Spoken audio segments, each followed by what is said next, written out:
Yo te voy a decir algo que a lo mejor no te va a gustar, pero yo de alguna manera admiro a Pedro Sánchez. Me parece un Ya tipo puedes ir cogiendo la puerta. súper listo, yo lo siento, pero es que es tan listo, tan manipulador, tan inteligente y estratega, tan buen actor. O sea, era la idiotez cuántica llevada al máximo nivel bajo una ingeniería social que no había existido en la historia de la humanidad, y los españoles todos obedeciendo como ovejitas mansas y borregas. Entonces ya tenemos población permanente, o estamos en esa fase. Comenzamos antes de verano de 2025, mayo, junio, ya teníamos el primer campamento humano estable allí. Primero con tiendas de campaña y luego ya con cabañitas de madera, y ir construyendo las primeras casitas.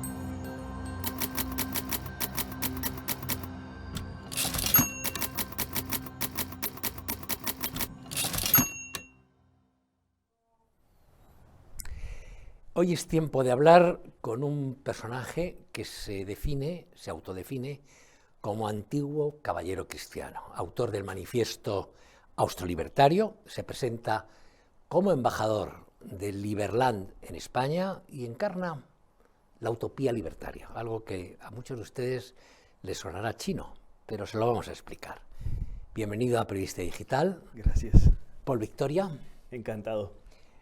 Antes de nada, ¿qué es Liberland? Porque yo he dicho embajador de Liberland. Bueno, es un país que estamos construyendo, se llama The Free Republic of Liberland, y es una nueva república que estamos fundando primero como comunidad digital, como país digital, y ahora ya como país físico que empieza a ser, y que estamos estableciéndolo geográficamente en un bosque virgen, tierra de nadie, terra nullius, que hemos tomado para la fundación del nuevo país, y es en el río Danubio, en los Balcanes, debajo de Hungría, entre Serbia y Croacia. Que ninguno de los dos países reclama el territorio. Que quedó fuera de las fronteras de los países porque no estaba claro para quién era, y entonces al delimitar las fronteras delimitaron así y quedó una isla, un bosque en el río Danubio. Y como no quedó de nadie, porque los dos países dijeron que la frontera era por aquí, porque no querían pelearse por quién tomaba ese bosque, pues lo hemos tomado nosotros, porque no había quien comprárselo, no había a quien o pedírselo, ni nada, estaba abandonado, y lo hemos tomado, y ahí estamos fundando la nueva micronación de Liberland, que será la séptima micronación de Europa, después de Malta, Andorra, Vaticano, Mónaco, Liechtenstein y San Marino. La séptima seremos nosotros en cuanto logremos el reconocimiento internacional, que estamos avanzando en eso y que ya tenemos mucho avanzado y adelantado. ¿Tiene habitantes Liberland? ¿Se puede visitar Liberland? Sí, se puede visitar. Durante muchos años no se podía porque estaba cerrada esa frontera por Croacia, pero se abrió por fin, y desde hace 2 años podemos visitar el país, estar allí, y ya empezó el primer campamento humano. Fue zona enorme de guerra, eso fue parte del frente en la guerra entre los serbo-croatas y Croacia. Sí, toda esa zona fue de guerra hace 30 años atrás, pero ya estaba pacificada. Obviamente los serbios de este lado pues no les caen bien los croatas tampoco les caen bien los serbios. De hecho, o sea, tenemos esa oportunidad de crear allí el país, somos cofundadores, un grupo de nosotros, ahora ya está muy amplio, hay muchas miles de personas. ¿Quién es el grupo? ¿Quién está en ese grupo? Es decir, esto empezó como parte del movimiento libertario, que ya estaba creciendo las últimas décadas por muchos países, ahora ya se ha popularizado con la victoria de Javier Milei en Argentina, pero antes era muy desconocido, y aunque estábamos creciendo las últimas décadas, y como todavía no teníamos el acceso a ningún gobierno para cambiar las cosas completamente, como sí lo acaba de tener ahora Javier Milei, pues lo que decidimos fue crear un país propio aparte, basado en la libertad. ¿Pero en qué es diferente, por ejemplo, de la isla de Jersey o de la isla de Man? Digo, estas que están en el canal, la de Man sí depende del Reino Unido, pero Jersey parece que no depende de nadie. Bueno, sí, porque depende, y además tiene leyes que aunque sean más favorables a nosotros, siguen siendo intervencionistas, socialistas, todo lo que nosotros llamamos, es decir, está el libertarismo, y para nosotros todo lo demás es socialismo. Puede haber socialismo de derecha, socialismo de izquierda, socialismos azules, rojos, verdes, de cualquier color, morados, de lo que sea, pero y que va en grados, pero los libertarios no creemos en el Estado-nación, ni siquiera. Nosotros te refieres a un grupo de gente de orígenes diversos, distintos países. De todos los países. ¿Pero quiénes estáis ahí? Pues dices, yo te conozco a ti, pero ¿quién más está en Liberland? o en el proyecto Liberland? En el propiamente Liberland, yo estaba hablando del movimiento total. No, el movimiento mundial sí, mundial. pero en Liberland. El Liberland, o sea, el primero que pone la bandera allí es mi amigo Vít Jedlička, un checo, político checo que ve que no puede transformar Chequia y se une a todo este movimiento de, oye, vamos a fundar un nuevo país que se base en los principios libertarios y que sea un país totalmente basado en la libertad desde la propia raíz. Y entonces por ahí ocurre que un abogado nos informa de, oye, hay un sitio que está en un vacío legal porque en el plena Europa, porque estamos pensando en una isla en el Pacífico, un atolón, una plataforma, como ya ha habido otras, ¿no? Como Sealand, a las afueras de Inglaterra, que hay una plataforma allí que se declara nación independiente, como otra que fue inundada, otra que fue destruida en la isla de Arosa, cuando Giorgio de Arosa en el siglo XX construyó una plataforma a las afueras de la ciudad de Rimini. Yo he estado allí en el mar donde estuvo la plataforma, pero la explotó la Armada italiana. Y era como muy complicado físicamente dónde nos podemos establecer, y encontramos ese vacío legal. Allí Vít hizo su primera anclada de bandera, comenzamos el proyecto y a partir de allí nos unimos muchos otros a ayudarle y a fundar ese nuevo país. ¿Y qué hay ahora en Liberland? Ahora, es decir, cuando nosotros hemos publicado cómo se puede llegar y hemos hecho los pasos, cuánto cuesta, cómo sería el viaje y todo este tipo de cosas. Lo hemos explicado en una nota en Periodista Digital, pero ¿qué hay allí? ¿Qué hay en este momento físicamente en Liberland? Nosotros ya tenemos un campamento humano con gente permanente viviendo allí, porque hay unos requisitos que cumplir de la Convención de Montevideo de 1933, de todo lo que hace que un país sea un país. Nosotros ya cumplíamos todo, excepto población permanente. Entonces ya tenemos población permanente, o estamos en esa fase. Comenzamos antes de verano de 2025, mayo, junio, ya teníamos el primer campamento humano estable allí. Primero con tiendas de campaña y luego ya con cabañitas de madera, y ir construyendo las primeras casitas, tipo como hicieron los españoles en América. O sea, comenzaron unas casitas de madera y a partir de allí luego sería la gran México DF, Bogotá, Cali, Santiago de Chile, Buenos Aires. Todo eso fue fundado por españoles y comenzó con tiendas de campaña o con cabañitas de madera, de gente valiente y heroica que fue a fundar. Pues así es como se han creado todas las ciudades del mundo. Pues así hemos empezado nosotros, ya llevamos unos meses. Pero no se pagan impuestos. Entonces, ¿cómo se financian las cosas? Nosotros no creemos en los impuestos. Los libertarios creemos que los impuestos son un robo. Hay una facción de los libertarios que son los minarquistas, que creen que puede haber un pequeño gobierno mínimo que solo se encargue de seguridad, defensa, diplomacia, algo de justicia y poco más, y un impuesto diminuto, chiquitito. Y hay otros libertarios que directamente no creen en ningún tipo de impuestos. O sea, digamos, está desde el minarquismo, pasando por el austrolibertarismo, anarcocapitalismo, distintas corrientes. Y en Liberland lo que creemos es que los impuestos son un robo y que todo lo que se necesite de tipo administración tiene que venir por vía donaciones. Entonces nosotros llevamos 10 años recibiendo donaciones de personas y con ese dinero podemos ejecutar algunas cositas. ¿Y no habéis pensado, por ejemplo, emitir sellos o pasaportes o un número en Internet, una terminación en Internet que vale? Lo que pasa es que muchas cosas de esas se están haciendo de parte privada, es decir, nosotros fomentamos es que prácticamente todo sea por manos del empresario, por manos de los emprendedores, por manos de la gente que quiere aportar valor a la sociedad y que recibe una compensación por el servicio que está prestando. Hay una parte institucional que no es privada, sino que tenemos un pequeño gobierno, una pequeña administración, una autoridad política que llamo yo, más que un Estado, porque no creemos en los Estados tal como los estados modernos, ¿no? Desde lo que es de Westfalia, 1648, cómo se configuran los estados-naciones. Nosotros creemos en otro tipo de modelo de sociedad y creemos que, y tenemos la tendencia a que cero impuestos y por vía de donaciones podemos existir y financiar las cosas que son más de manera pública. Y recibimos muchas donaciones cada vez más, desde alguien que dona 100 euros a 1000, 10.000 o mucho más, o sea, gente que dona dinero y con eso podemos ir haciendo todas las relaciones diplomáticas que estamos haciendo, con eso se nos pagan los viajes para ir a hablar con gobiernos para obtener el reconocimiento internacional, etcétera. Pero casi todo es privado y más que minarquista, más bien austrolibertario. Has citado 2 o 3 veces a Milei de pasada. Sí. ¿Qué relación tienes con Milei? ¿Por qué citas? Porque Milei sí tiene un componente muy libertario, pero es presidente de un país con ejército, con impuestos, con deuda pública, con una administración monstruosa todavía.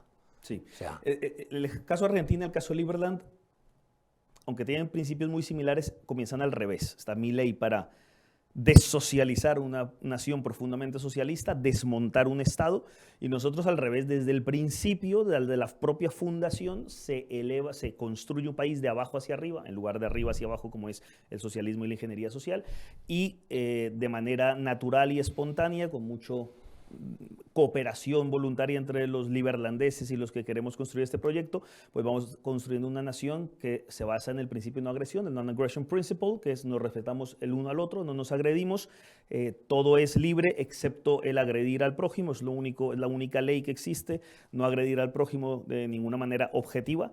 Y a partir de allí levantamos ese país desde cero, y en Argentina Milei tiene que hacer lo contrario, de socializar. Mi relación con Milei pues es de una cierta amistad.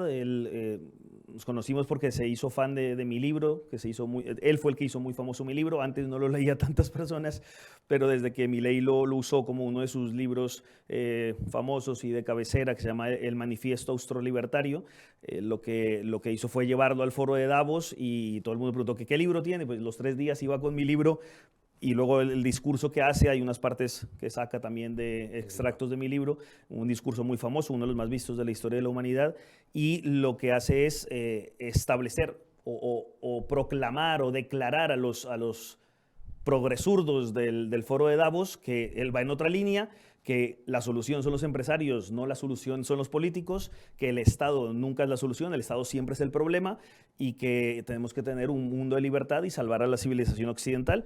Hay una buena parte del discurso con las que yo estoy alineado con él, no estoy alineado con él en todos los aspectos, pero en economía nos entendemos bastante bien. Él le dio ese aprecio a mi libro que le agradezco mucho, porque yo sin esperarlo ni calcularlo, ni se me hubiera ocurrido tal cosa, pues lo hizo muy famoso, el Manifiesto Austrolibertario, y a partir de allí pues tenemos cierta relación, nos vemos en el foro de Davos, en Buenos Aires, donde sea. Lleva Milei 2 años en el poder. Sí. Es momento, a lo mejor, ya de hacer una valoración. ¿Cuál es la que haces tú? De hecho, hoy es 10 de diciembre, Alfonso. Sí, hoy se cumplen 2 años sí. de su mandato, de su llegada a la silla presidencial. Y en estos 2 años ha habido unos cambios enormes en Argentina, sobre todo a nivel económico. Hay un progreso tremendo, mientras que él echó de funcionarios públicos, de trabajadores del Estado, a 367,000 personas. Los nuevos empleos, emprendedores, la nueva gente que antes no estaba ocupada y que ahora sí está ocupada en actividad económica, son 697,000. O sea que mientras redujo 367,000, hizo que aumentara en 697,000, con lo cual hay 330,000 nuevas personas que antes no tenían trabajo, ni empleo, ni emprendimiento, ni negocio, que ahora sí la tienen, con lo cual ya pueden alimentarse mejor. La inflación ha bajado radicalmente del 25% mensual al 2% mensual. El déficit del Estado, que era terrible, muchos más gastos que ingresos, lo ha equilibrado totalmente. El PIB ha subido, está subiendo a por lo menos un 5% anual. Entonces el país está creciendo, la brecha cambiaria la solucionó. El riesgo país lo bajó muchísimo, de 25% por encima de intereses a un 6% por encima, digamos, de la deuda de Estados Unidos. Es un gobierno que ha desregulado muchísimo la economía, ha quitado todos los estrangulamientos que había de problemas para el emprendedor, problemas para el empresario, obstáculos, papeleos, burocracia, permisos, licencias y restricciones, todo eso que es lo que hace que el emprendedor no pueda salir adelante. Ha ido todos los días quitando regulaciones, eso hace que los empresarios hayan podido con más libertad poder hacer mejor empresa, poder emplear más gente, poder crear más productos y servicios, manejarse mejor en la economía, comerciar mejor. Todo eso ha hecho que la economía argentina esté floreciendo. En solo 2 años estamos demostrando que las ideas de la Escuela Austríaca de Economía funcionan, y funcionan de manera increíblemente veloz. Te voy a decir, más veloz de lo que nosotros, cuando digo nosotros, en la Escuela Austríaca de Economía, que sobre todo está en Madrid, con nuestro profesor, el profesor Huerta de Soto, que es mi maestro y el maestro de Milei a la vez. Creo que la mayoría de nosotros no esperábamos que fuera a haber tan rápidos resultados. Ha tenido que recurrir a Trump para salir del agujero. Al final, el que le permite a Milei y a la Argentina no hundirse otra vez en una espiral negativa ha sido, entre otras cosas, que Trump les da la mano.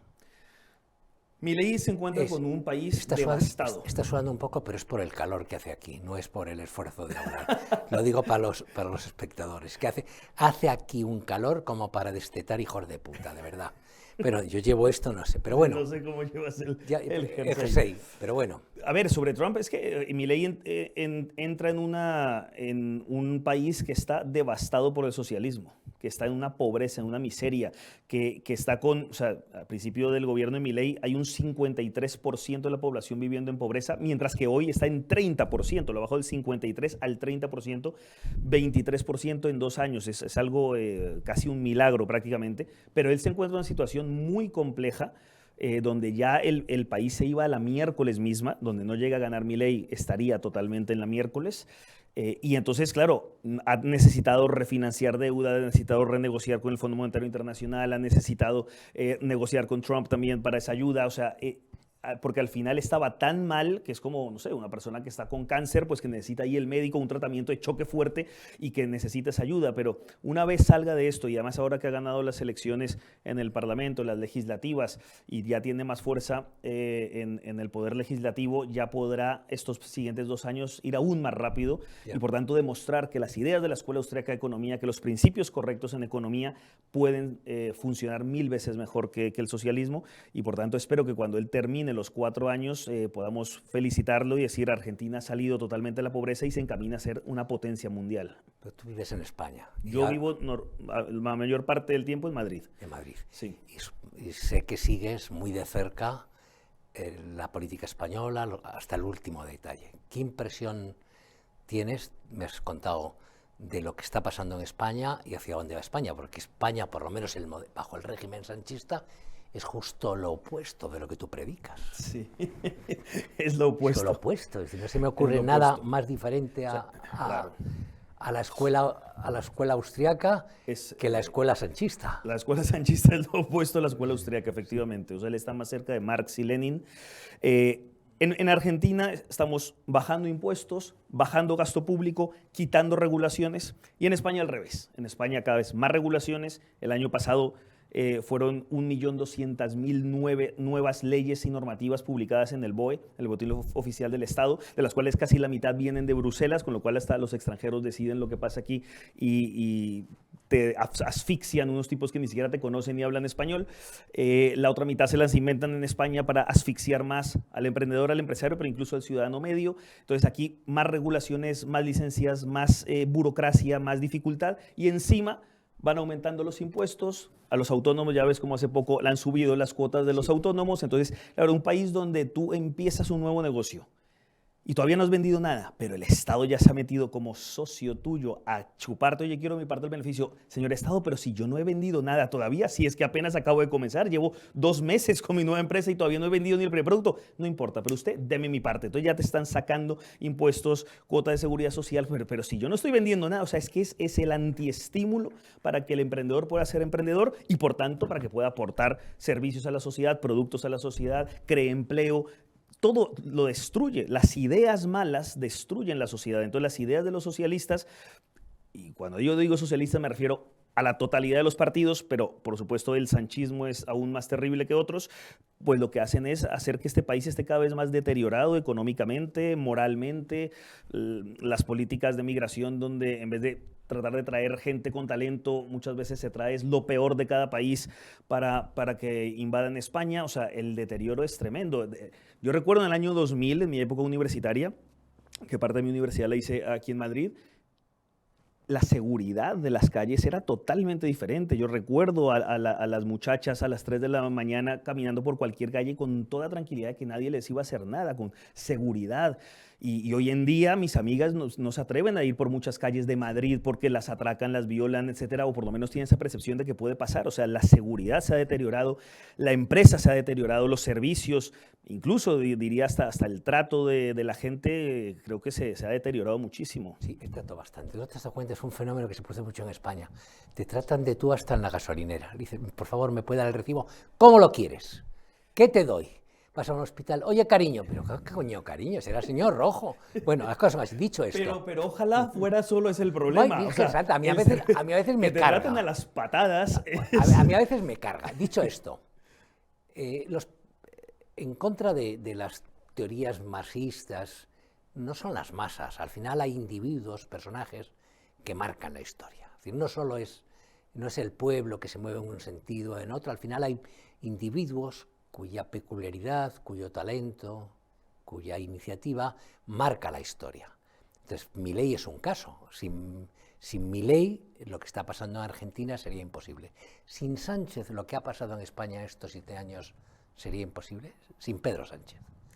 O es el PSOE, o es España, o ¿qué ha pasado aquí? Bueno, yo diría que... Si tú has estado aquí en el año 2000, habrás percibido cierto proceso de agilipollamiento progresivo de la sociedad. Sí.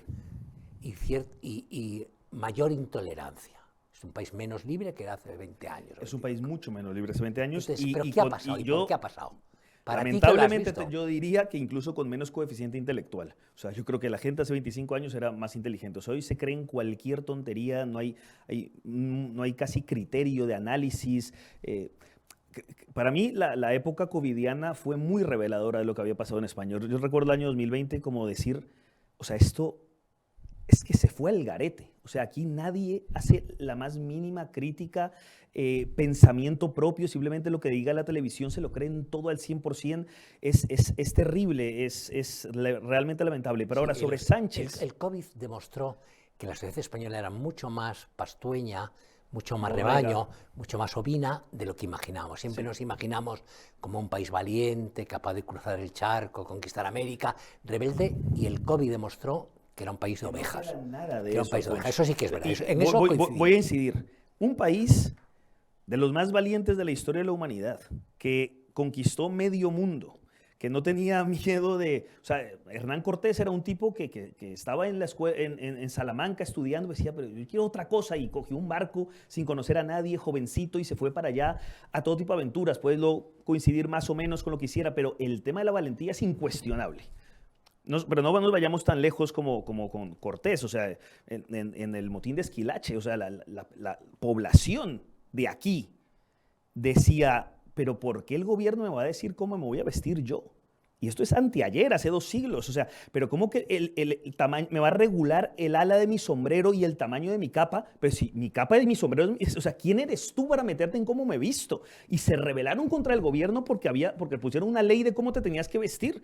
Eso, o sea, de repente...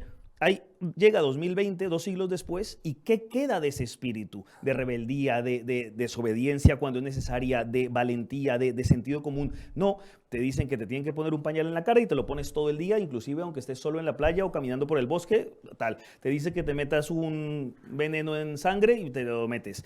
Te dicen que no puedes visitar a tu abuela y no la visitas. Te dicen que tus hijos no pueden salir al parque a jugar, los perros sí, pero los niños no, y te prohíben, y tú obedeces que los niños no.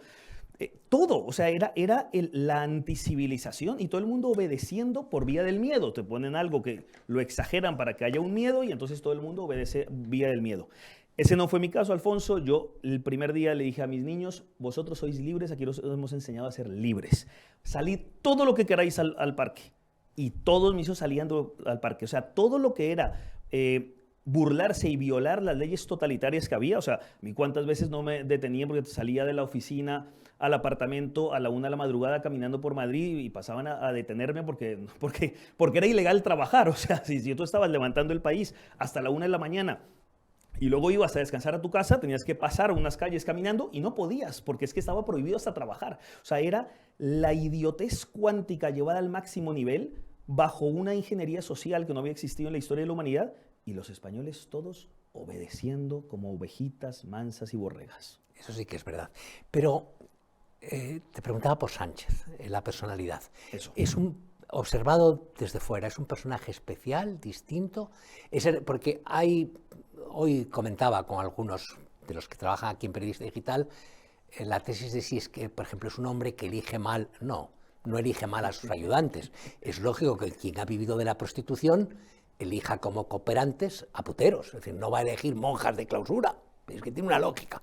Yo eso no entro, pero la propia personalidad del personaje, que no le importe ni las formas. O sea, ¿Tiene algo el personaje?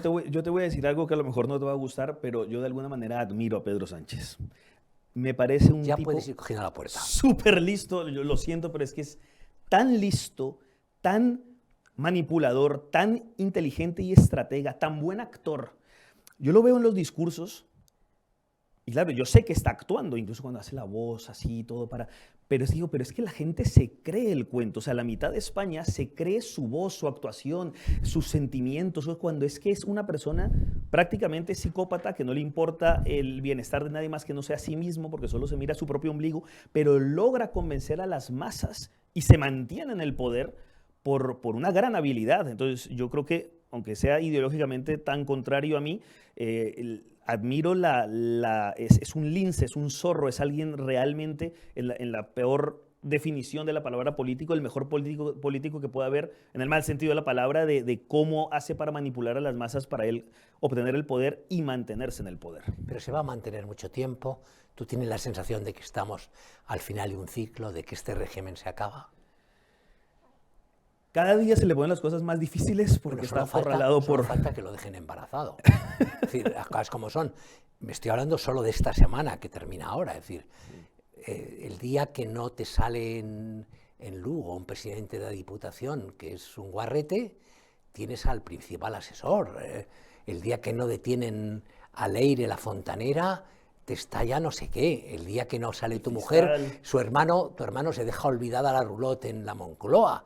El día que al fiscal no lo sentencian, no sé, es decir, solo falta, te digo yo, que lo dejen preñado. Es lo único. Que pasará, ¿eh? Pero, y dirá que no se llama Pedro, sino Pedrita, te digo yo, acogiéndose a la ley que han promulgado. Él es capaz de vender a su madre, de hacer lo que haga falta para mantenerse en el poder. Y yo creo que él en sí mismo tiene una personalidad muy narcisista y psicópata, pero creo que no es un problema solo de él como persona. Creo que el sistema alimenta a que llegue este tipo de gente al poder. O sea, que para mí el principal problema no es Pedro Sánchez, el principal problema es el sistema.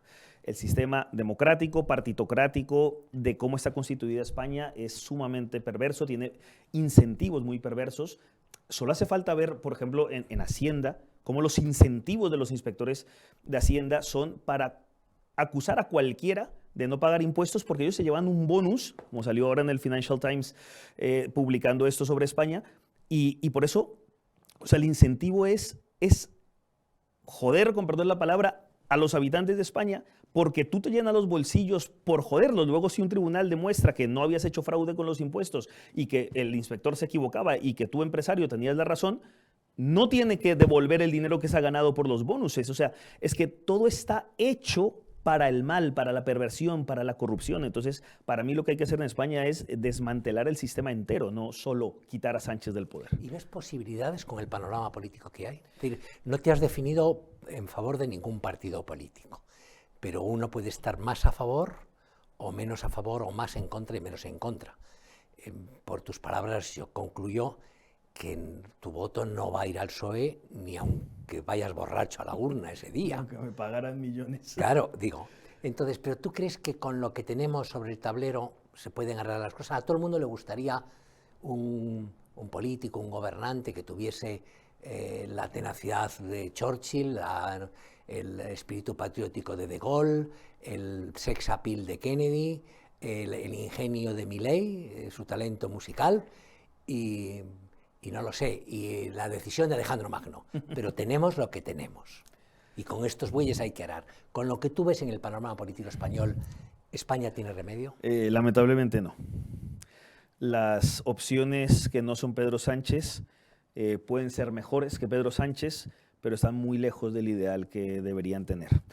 Creo que algunas cosas mejorarían con otros partidos que pudieran estar en el gobierno, pero el problema de fondo y de raíz no lo solucionarían porque al final están sus mentes, sus ideas están dentro del sistema y no tienen esa capacidad de pensar outside the box, por fuera de la caja, y decir, no, es que hay que desmantelar el sistema entero y hacer otra cosa diferente.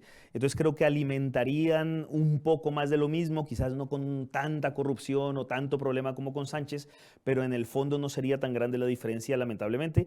Y hay muchas personas en este país, porque aquí que yo esté relacionado con Buenos Aires, con Liberland, etcétera, también hago cosas en España y mi pequeño granito de arena de contribución, pero hay muchas otras personas en España que se están preparando para algo diferente para la próxima década, para los años 30, donde pueda surgir algo realmente diferente que haga un real cambio en la sociedad. Hemos vivido durante más de una década bajo una censura. Yo hablo desde los medios de comunicación, como periodista con muchos años, tengo más de 50 años de profesión. Acabo de cumplir 74 y 50 de estos 74 no tiene ningún mérito, eso cae solo, no hay que hacer ningún esfuerzo. 50 los he dedicado a la profesión y nunca en estos 50 años de profesión he visto el periodismo español tan genuflexo, tan entregado, tan controlado, ni la censura tan extendida. Cuando me refiero a censura, me refiero a la censura woke, en el lenguaje, la cancelación.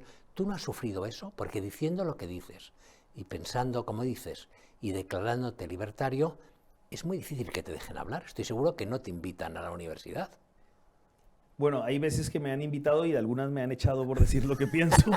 La censura está por todas partes, incluida la universidad también. Claro, también es que yo también me paso, porque claro, yo he tenido a 500 estudiantes delante y les he dicho, no sé qué hacéis aquí en la universidad, porque la universidad de hoy en día, con la mediocridad tan abundante que tiene, es que ¿de qué os está aportando? O sea, que esto no es la universidad antigua que funcionaba, que era la comunidad de maestros y discípulos que juntos buscaban la verdad o que realmente preparaban profesionalmente a los jóvenes. Es de una mediocridad tan terrible. Pero también en muchos medios de comunicación, por supuesto, que me han censurado, me han echado de los sitios directamente, me han dicho aquí no vuelves, etcétera, por decir lo que pienso. Estaba pensando más que en la universidad, en las televisiones, en los foros de debate. Por supuesto que también. La censura además ha aumentado en España. Con las últimas décadas. ¿Tú dices lo que piensas o te autocensuras? No, yo siempre digo lo que pienso y a quien le guste bien y a quien no. Y de verdad, o sea, yo he estado hasta en los calabozos de la policía, he estado en todo por ejercer mi libertad y con mucho orgullo lo digo y siempre lo haré, incluso aunque tenga que pasar por un paredón de fusilamiento, una horca, lo que sea, pero mi libertad y mi dignidad no me la quita nadie. Y haces batalla, y estamos terminando ya, importante en redes sociales. Sí. O sea, lo ves, tiene sus caras. En redes sociales es a veces el refugio del canalla y funciona como refugio del canalla, pero nos ha permitido a muchos tener caminos y vías que no hubiéramos tenido con un sistema de prensa o difusión normal. ¿Tú lo ves? ¿Tú lo utilizas? Las redes sociales han cambiado las cosas y han permitido mucha más apertura a las ideas y al libre debate, pero aún así muchas redes sociales también hacen censura. A mí, con la entrevista que me hicieron en Wall Street Wolverine, en YouTube no, pero en las de Instagram me cerraron las cuentas a Víctor Domínguez de Wall Street Wolverine por censura y por tiranía. Y muchas veces lo hacía. Afortunadamente Elon Musk compró Twitter y con ex Twitter pues es diferente, pero la censura sigue existiendo. Hay muchos youtubers que también han censurado. A mí mismo me han quitado muchos programas. Nosotros padecemos a decir, vosotros también. Incluso aquí, por ejemplo, en YouTube hay temas que si los enfocas de una determinada manera, inmediatamente, no sé si es manual, humano o... Tiene sus partes automáticas. Yo por eso aquí me he cuidado, por ejemplo, al decir metiéndote veneno en el cuerpo, porque si usas determinadas palabras, si dices esa palabra, lo pueden censurar. No, en la que hay mucha probabilidad que te censuren. Nos ha pasado con temas tan simples como ETA. Fíjate, si nosotros hacemos un informe detallado de las víctimas de ETA, de los asesinados, nos aplican criterios de supuesta violencia y nos pueden cerrar la monetización nos la quitan inmediatamente. Y si hablamos del veneno y de ese tipo de cosas que tú has citado, ten por seguro que automáticamente se deja de ver lo que hacemos. Sí. Quería contigo decir, para concluir, ¿cómo se puede llegar a Liberland? ¿Cómo podemos visitar Liberland? O sea, ¿cómo puede un ciudadano de Madrid, con su novia, con su mujer o con sus niños, irse y conocer Liberland? Precisamente Liberland estaba sin idioma español hasta anteayer prácticamente. Yo he estado haciendo una gran labor, sobre todo en el último año, de introducir el idioma español en un país que antes no existía, cuando es el segundo idioma más importante del mundo. Y a principios de 2025 comencé a llevar a los primeros grupitos de españoles españoles hispanoamericanos, etcétera, o sea, idioma español. Es que el idioma local, el serbo-croata, sí, pinche idioma. Claro, es un idioma complicado, pero como la mayoría de gente viene de muchas partes del mundo, al final usamos el inglés como una lengua más común y universal. Pero el español, yo quiero que haya un distrito hispano de Liberland en el bosque. Tengo además previsto aquí este barrio para hispanoparlantes y entonces estoy llevando ya grupos de españoles. Próximo será el 9 o 10 de abril del próximo año, 2026, y dejaremos ahí un link para que se puedan unir las personas interesadas al Distrito Hispano de Liberland, un canal de Telegram, y allí los interesados pueden ir para allá. Entonces, lo que hacemos es coger un avión, o sea, si alguien viene de Chile, de México, donde sea, pues aterriza en Madrid, sale un avión de Madrid o de Barcelona, y los destinos son Zagreb, Beograd o Budapest, esas 3 capitales, y de allí vamos por tierra a Liberland. Pues nosotros desde Periodista Y es Digital... precioso además, te recomiendo que vayas un día porque es un estuve, bosque, fauna y flora preciosa. Yo cubrí aquella zona bastante durante la guerra, todo lo que es algo más al norte de donde está Liberland, pero me gusta. En cualquier caso... bienvenido estás allí, Alfonso. Bienvenido a Liberland. Pues bienvenido a Periodista Digital, Paul Victoria. Ha sido un enorme placer Gracias. contar contigo. Un placer.